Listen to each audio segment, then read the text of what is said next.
और जब खलीफा बनने का ऐलान हो गया तो तमाम सहाबा इकराम ने हज़रत उमर रज़ी अल्लाह ताला अन्हो के हाथ पे बैअत की, खिलाफत की, इमारत की। और इस मामले में किसी का कोई इख्तिलाफ नहीं। जब हज़रत अबू बकर सिद्दीक़ रज़ी अल्लाह ताला अन्हु खलीफा बने, उस वक़्त चंद दिन का इख्तिलाफ वो रिवायात में आता है। लेकिन हज़रत उमर रज़ी अल्लाह ताला अन्हु जब खलीफा बने तो तारीख़ की या हदीस की किसी किताब में किसी भी शख्स की तरफ से कोई इख्तिलाफ नहीं है। जब ऐलान हो गया तमाम मुसलमानों ने और सहाबा इकराम ने हज़रत उमर रज़ी अल्लाह ताला अन्हु के हाथ पे बैअत की, और बैअत के बाद 10 साल खलीफा रहे। इन 10 सालों में उन्होंने क्या कुछ किया है, कितने वाक़यात हुए, कितनी जंगें हुई, कितने इलाके फ़तह हुए, कितने बड़े बड़े काम हुए, कितने महकमे कायम हुए। ईरान का इलाका फ़तह हुआ जिसकी बशारत पैगम्बर दो आलम सल्लल्लाहु अलैहि वसल्लम दे चुके थे। फ़लस्तीन का इलाका फ़तह हुआ, बैतुल मक़दस फ़तह हुआ हज़रत उमर रज़ी अल्लाह ताला अन्हु के दौर में। और वो वाक़या मैं पहले सुना चुका हूँ कि खलीफा बनने के बाद किया क्या। यहाँ तो उल्टे सीधे वाक़यात सहाबा किराम के हवाले से, सैयदना अबू बकर सिद्दीक़ के हवाले से, सैयदना उमर फ़ारूक के हवाले से, सैयदना उस्मान गनी के हवाले से सुना के दिन रात हर साल इस महीने में 10 दिनों में बदज़न कर दिया है मुसलमानों को सहाबा किराम रिज़वानुल्लाहि ताला अलैहिम अजमईन की ज़ात से। कि जब खलीफा बने हैं इतनी बड़ी इस्लामी हुकूमत के, तो उन्होंने लिया क्या है। 10 साल खलीफा रहे। और जब बैतुल मक़दस फ़तह हुआ तो रिवायात में आता है कि जब फ़तह हो गया तो जिसके पास वो चाबियाँ थी बैतुल मक़दस की, वो कहने लगा कि मैं बैतुल मक़दस की चाबियाँ, तुम्हारी फ़तह हो गई, मैं मानता हूँ, हम अपनी शिकस्त तस्लीम करते हैं, लेकिन मैं बैतुल मक़दस की चाबियाँ जब तक तुम्हारा हुक्मरान नहीं आएगा उस वक़्त तक नहीं दूँगा। तुम्हारा जब तक खलीफा नहीं आएगा मैं चाबियाँ नहीं दूँगा। पैगाम हज़रत उमर रज़ी अल्लाह ताला अन्हु तक पहुँचाया गया। हज़रत उमर रज़ी अल्लाह ताला अन्हु ने सफ़र इख्तियार किया, और सफ़र भी कैसे किया कि एक खुद, एक जानवर, एक ग़ुलाम। इतनी बड़ी इस्लामी रियासत का हुक्मरान है कि जिसके नाम से ही दूसरे ममालिक के हुक्मरान कांपा करते थे, उनकी अदल की वजह से, खौफ की वजह से वो निकले हैं एक खुद, एक ग़ुलाम और एक जानवर सवारी के लिए। ग़ुलाम कहने लगा कि मैं इस बात पे तैयार हूँ, राज़ी हूँ, खुश हूँ कि आप हुक्मरान हैं, आप अमीरुल मोमिनीन हैं, आप सवार रहें, मैं आपके साथ पैदल चलूँ, मुझे कोई शिकवा और शिकायत नहीं है। लेकिन हज़रत उमर रज़ी अल्लाह ताला अन्हु कहने लगे, मुझे ये बात कबूल नहीं है कि मैं तो सवार रहूं और तुम पैदल सफ़र करो। कि लिबास जिस तरह का ग़ुलाम ने पहना था वैसा ही लिबास अमीरुल मोमिनीन ने, खलीफतुल मुस्लिमीन ने, सैयदना उमर ने वही लिबास पहना हो। कोई फ़र्क नहीं है दोनों में। उन्हें पूछना पड़ा तो बताया गया कि खलीफतुल मुस्लिमीन ये है, मैं ग़ुलाम हूँ। ये जो जब कुछ हुआ है, जिसके पास बैतुल मक़दस की चाबियाँ थीं, जिसने ये कहा कि तुम्हारा खलीफा आएगा तो मैं चाबियाँ दूँ, क्यों कहा, उसने सारी बात बाद में बयान की कि हमने अपनी किताबों में, रिवायात में पढ़ा है कि जो अमीरुल मोमिनीन होगा, जो खलीफा होगा, उसकी आदत इस तरह की होगी, उसका अदल इस तरह का होगा कि वो अपने ग़ुलाम को भी इस तरह का हक़ देगा। और जब थोड़ा आगे गए तो कहने लगे बाकी तो बातें पूरी हो गई हैं, एक बात और रह गई है कि हमने अपनी रिवायात में पढ़ा है कि उस वक़्त जो मुसलमानों का हुक्मरान होगा, जब वो बैतुल मक़दस पहुँचेगा, उसके लिबास के अंदर इतने पैबंद होंगे, यानी हुक्मरान है जो सबके हुकूक की जंग लड़ रहा है, सबको हुकूक दे रहा है, ज़ुबानी कलामी दावे नहीं, हम ये कर देंगे, हम ये कर देंगे, हम ये कर देंगे।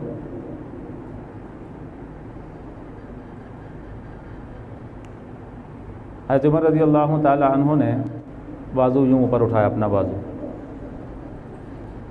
जितने उन्होंने गिनती कर लिए थे उनमें से जितने कम थे वो यहाँ थे, जो नज़र नहीं आ रहे थे। अगर आप हैरान हो कि ये क्या हुआ है तो ज़रा सूरह फतह पढ़ लें, सूरह फतह की आखिरी आयत पढ़ लें कि जिनके बारे में कुरान ने कहा, अल्लाह रब्बुल आलमीन ने कहा कि हमने इनकी निशानियाँ तौरात में बयान की, हमने इनकी निशानियाँ इंजील में बयान की। और आयत क्या है? ज़ालिका मसलुहुम फित तौराती व मसलुहुम फिल इंजील। ऐसे नहीं पहचाना उसने कि हम पहले तसल्ली कर लें कि क्या वही है कि जिसके बारे में हमारी किताब ने हमें बताया है, हमारी रिवायात ने हमें बताया है कि वो ऐसा होगा, उसकी ये सिफ़ात होंगी, उसके हाथों बैतुल मक़दस फतह हो। और फिर उसने बैतुल मक़दस की चाबियाँ दी और अवाम के लिए क्या कुछ किया। अपने तो अपने हैं।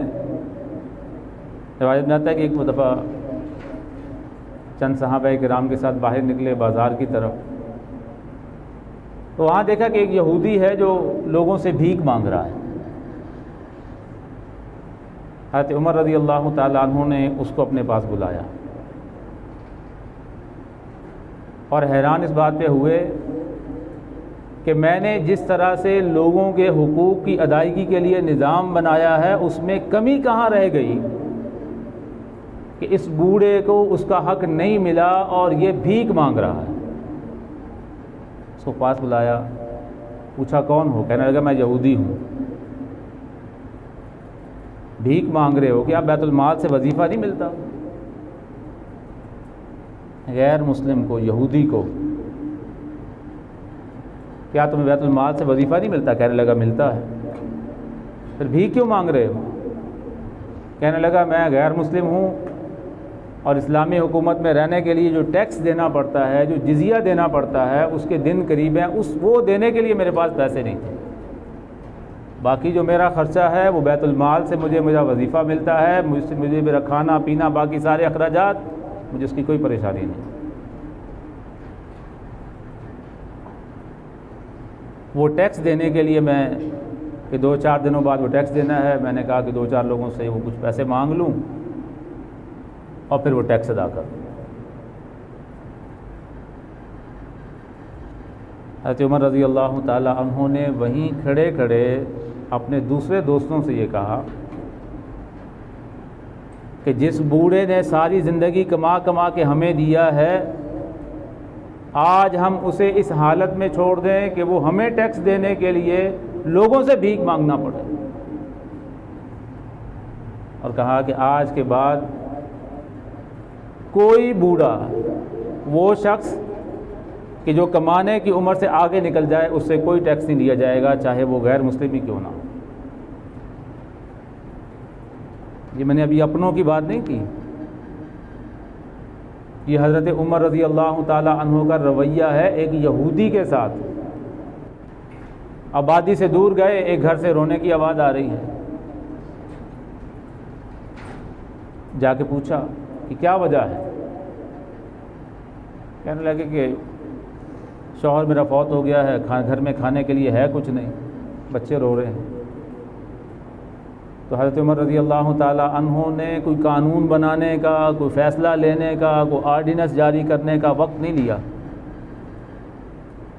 उसी वक्त बैतुल माल गए, खुलवाया, एक बोरी के अंदर सामान रखवाया, ग़ुलाम साथ था, वो कहने लगा कि अमीरुल मोमिनीन ये मैं उठाता हूँ।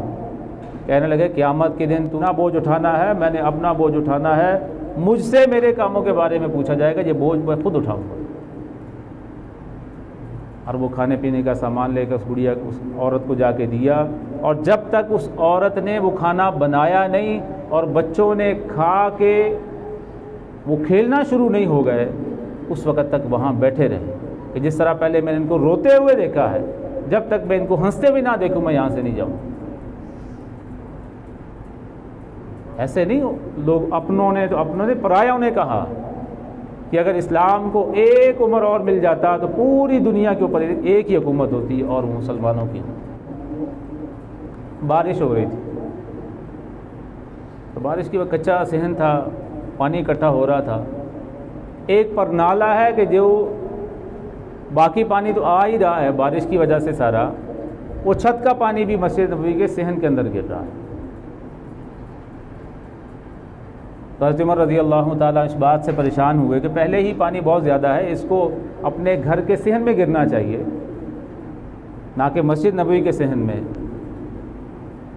तो कहा कि इसको भी उखाड़ दो, इस पर नाले को, और कहो कि अपने घर के अंदर की तरफ लगाएं, मस्जिद के अदब की वजह से, ताकि मस्जिद का सहन ख़राब ना हो। अब वो घर किसका है? हज़रत अब्बास का रज़ी अल्लाह ताला। जब उनको अंदाज़ा हुआ कि हज़रत उमर रज़ी अल्लाह ताला अन्हु ने ये किया है, उन्होंने आके बात की कि अमीरुल मोमिनीन आपने ये काम किया। कहने लगे कि मैंने मस्जिद के अदब में किया है, घर का परनाला है, घर के सहन में गिरना चाहिए, ना कि मस्जिद के सहन में। हज़रत अब्बास रज़ी अल्लाह ताला अन्हु इरशाद फरमाने लगे, अमीरुल मोमिनीन ये परनाला मैंने अपनी मर्ज़ी से नहीं लगाया, ये परनाला पैगम्बर दो आलम सल्लल्लाहु अलैहि वसल्लम के हाथों का लगा हुआ है। जब ये जुमला सुना, हज़रत उमर रज़ी अल्लाह ताला अन्हु ने इरशाद फरमाया कि मेरे कंधों पे खड़े होके अपने हाथ से अभी ये परनाला लगाओ। हालांकि बात तो वही थी कि मस्जिद नबवी के सहन के अंदर वो पानी गिर रहा है, लेकिन अब चूँकि पैगम्बर दो आलम सल्लल्लाहु अलैहि वसल्लम का अमल आ गया है, तो हज़रत उमर रज़ी अल्लाह ताला अन्हु ने अपना फ़ैसला फ़ौरन बदला और कहा कि इसको लगाया जाएगा, अभी लगाया जाएगा, और मेरे कंधों पे खड़ा होकर इसको लगाया जाएगा। ये हज़रत उमर रज़ी अल्लाह ताला अन्हु की पैगम्बर दो आलम सल्लल्लाहु अलैहि वसल्लम के अमल के साथ और पैगम्बर दो आलम सल्लल्लाहु अलैहि वसल्लम के घर वालों के साथ, ख़ानदान वालों के साथ मोहब्बत की एक निशानी, एक छोटी सी झलक है। अब ये क्या मुमकिन है कि जो उमर गैर मुस्लिमों के हुकूक की पासदारी करता हो, जो उनके लिए वजीफ़े मुकर्रर करता हो और वजीफ़ों को बढ़ाता या उनके ऊपर टैक्स को ख़त्म करता हो, ये कहा जाए कि हज़रत उमर जो थे, हज़रत का तो लफ्ज़ बोलना गवारा नहीं करते, उमर जो थे उन्होंने रसूलुल्लाह के ख़ानदान के साथ ये किया कि जब हज़रत उमर रज़ी अल्लाह ताला अन्हु को अंदाज़ा हुआ कि यह परनाला रसूलुल्लाह के हुक्म पर लगा है, तो क्या रसूलुल्लाह के ख़ानदान के साथ कोई नारवा सलूक हज़रत उमर रज़ी अल्लाह ताला अन्हु कर सकते हैं? मुमकिन नहीं। जहाँ इस तरह के सारे वाक़यात सुनते हैं, थोड़ा वक्त लगा के वो वाक़यात कि जिनमें पैगम्बर दो आलम सल्लल्लाहु अलैहि वसल्लम के इन जानिसारों की रसूलुल्लाह से मोहब्बत, रसूलुल्लाह के ख़ानदान से, अहले बैत से मोहब्बत के वाक़यात भी सुने। और जब मुहर्रम आता है तो मुहर्रम का महीना हज़रत हुसैन, अगले हफ्ते इंशाअल्लाह जुमे को बात करेंगे, हज़रत हुसैन रज़ी अल्लाह ताला अन्हु की शहादत की याद दिलाता है। और जो मुसलमान है, जो साहिब अक्ल और ज़ी शऊर है, वो यकीनन उस गम को महसूस करता है। इसलिए कि हमने पढ़ा कि पैगम्बर दो आलम सल्लल्लाहु अलैहि वसल्लम उनकी शहादत की ख़बर मिलने पे गमनाक हुए। जब वो शहीद हो गए, वो वाक़या पेश आ गया, हमें ख़बर मिलती है, वो दिन आता है, ये मुमकिन नहीं है कि कोई मुसलमान, कोई ईमान वाला उस दिन को खुशी मनाए, वो गम मनाएगा।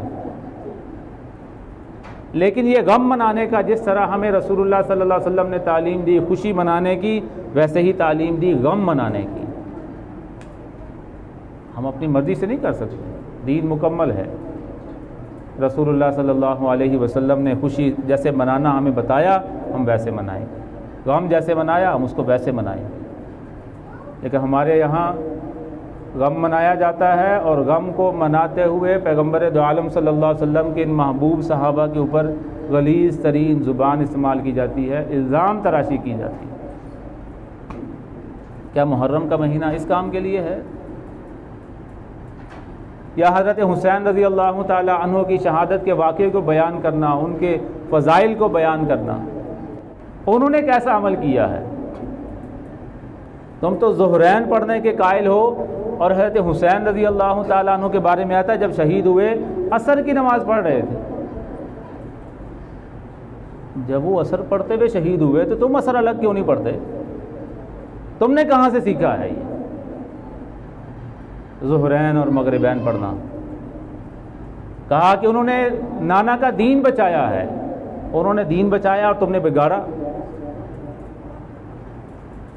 अगर ज़ुहरैन पढ़नी थी तो वो पहले पढ़ चुके होते, आखिर वक्त में असर ना पढ़ रहे होते।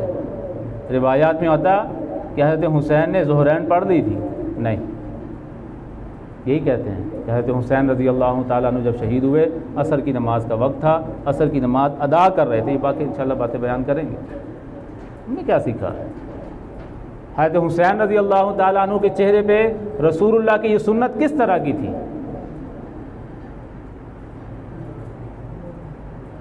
छोटी थी या नहीं थी? दीन कहाँ है? नमाज का वक्त होता है, 5 की बजाय 3 अजानें कर दी, 3 अजानें दे दी, नमाज का ख्याल ही कोई नहीं, नमाज है ही नहीं। आप जाके देख लें कहीं, ये शुरू हो गए ना ये दिन 10 मुहर्रम से पहले के, आप शिरकत करके देख लें। कोई काम की बात, कोई दीन की बात, हज़रत अली रज़ी अल्लाह ताला अन्हु के अमल का तज़किरा, हज़रत हुसैन रज़ी अल्लाह ताला अन्हु के किरदार का तज़किरा, हज़रत हसन रज़ी अल्लाह ताला अन्हु की किसी ज़ात का या उनके अमल का तज़किरा नहीं मिलेगा। अगर मिलेगा तो वो मन घड़त वाक़यात, फ़लाँ ने ये किया, फ़लाँ ने ये किया, फ़लाँ ने ये किया, और फिर बदज़ुबानी। दीन की तरफ आए। हज़रत हुसैन रज़ी अल्लाह ताला अन्हु ने जिस दीन को बचाने के लिए कुर्बानी दी, उसकी फ़िक्र करें और उस पर अमल की कोशिश करें। और हज़रत हसन हो, हज़रत हुसैन हो, हज़रत अली हो, इनमें से कोई ऐसा नहीं है, जैसा कि मैंने अभी हज़रत अब्बास रज़ी अल्लाह ताला अन्हु को वाक़या सुनाया कि इनका सहाबा इकराम का आपस में कभी कोई इख्तिलाफ़ नहीं है, कभी कोई झगड़ा नहीं है। और अगर कोई बात हुई तो वो इतनी ही हुई जिस तरह आज भी एक बाप से पैदा होने वाली औलाद के आपस में कुछ मसाइल होते हैं, उनके झगड़े, बहन के, भाइयों के आपस में झगड़े हो जाते हैं छोटे छोटे, लेकिन उसका मकसद ये थोड़ी होता है कि वो एक दूसरे के दुश्मन थे। ये मुहर्रम का महीना हज़रत हुसैन की उस शहादत की याद को ताज़ा करता है। हमें ये सुनना चाहिए, उनका तज़किरा भी, उनके आमाल भी, उनकी कुर्बानी को भी, और उनसे सबक हासिल करने की कोशिश करनी चाहिए। अल्लाह रब्बुल आलमीन हमें सही अमल और अक़ीदा नसीब फरमाए। आखिर दावाना।